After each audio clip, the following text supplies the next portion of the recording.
When you talk about the highlights, the high points for the Guardians at the 10% point of the season, there are a couple of rookies, Chase DeLauder at the plate and Parker Messick on the mound. He's 2-0. I think he's just given up one run in his two starts, and an ERA of half a run, sparkling whip, just below a strikeout per inning.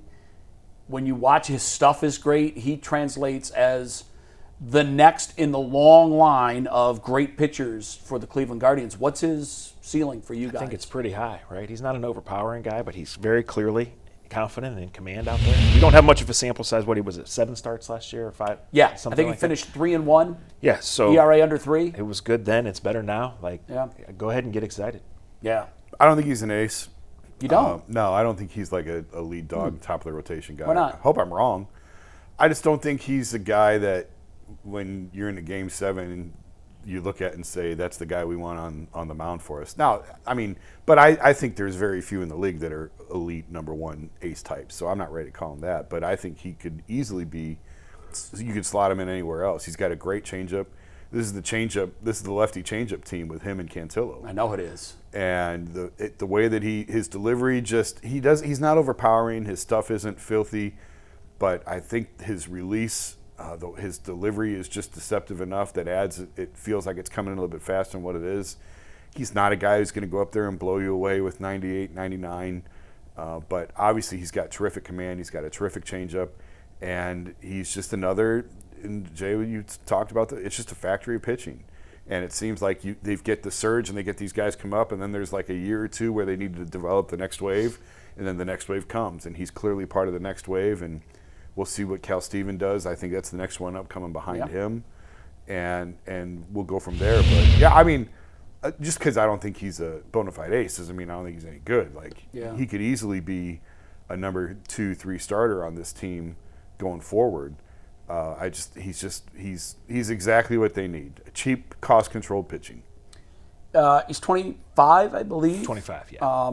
I think there's tremendous upside. The one thing that he lacks that most, when you get excited about a guy like Tarek Skubal, I think it's because of his velocity, and because and then that allows him to play everything off the fastball. Yeah, and he doesn't have that luxury. He's not a Tarek Skubal velocity guy, and he doesn't blow guys away. But I think you mentioned it, Zach, the one thing that just jumps off the screen at me about this kid is you would think he's Tarek Skubal the way he pitches.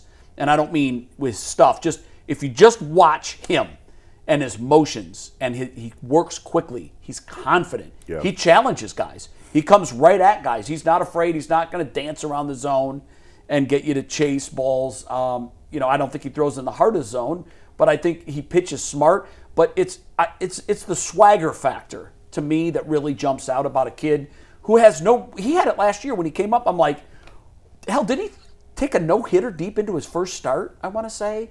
I don't remember. I thought he was against Arizona, wasn't he? Went to I want to say the in fifth his or sixth inning. I'm watching him pitch, and I'm like, this guy's got swagger. Yeah. I don't know how good he's going to be, but when you watch him, that guy, Mike, you'll know this in pickup basketball. He shows up, and just by the way he drops his bag before he ties his basketball shoes, you just kind of know, you're like, this dude's bringing some game to the. Yeah. There's a saying in baseball. He's either really good or really bad, that guy, by the way. Well, listen. And it's never in between. They're either the best player or the worst player. And there's a saying in baseball about that. I can't say it here because you guys I know have heard it. I'll say it when we get in the commercial break about something arriving before the player does. Yeah.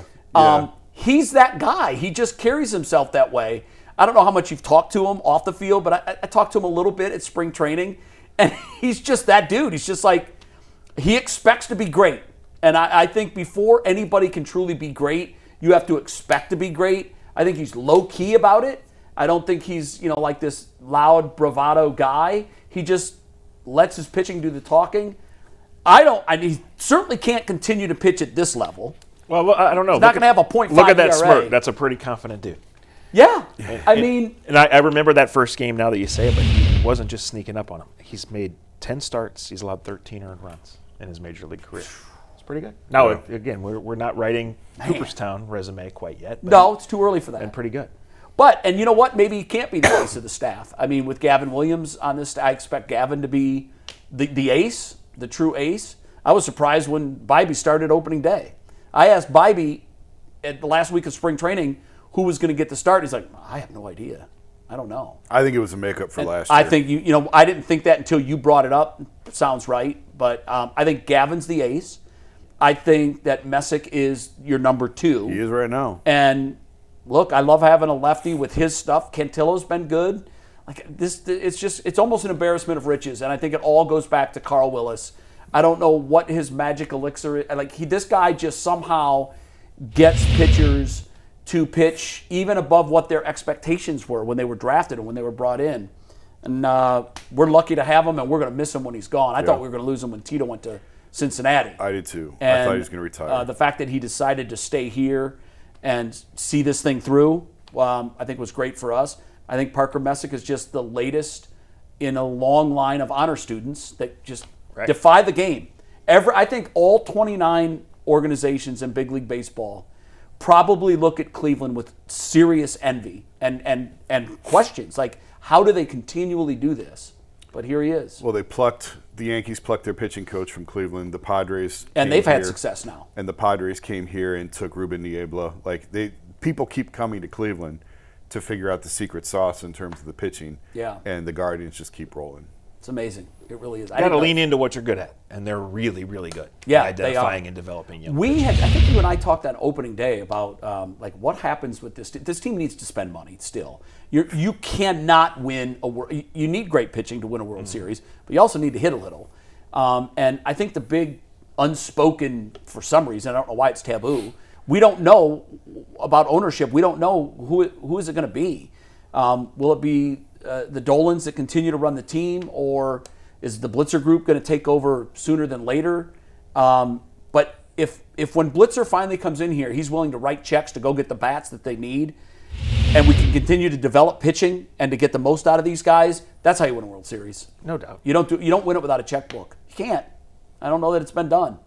And if they just need, I mean, Rhys Hoskins is fine, but if you can find one free agent who can hit the ball out of the park in October consistently to really extend this lineup, it would make a huge difference. Yeah, at least someone that the other team feared. Yeah.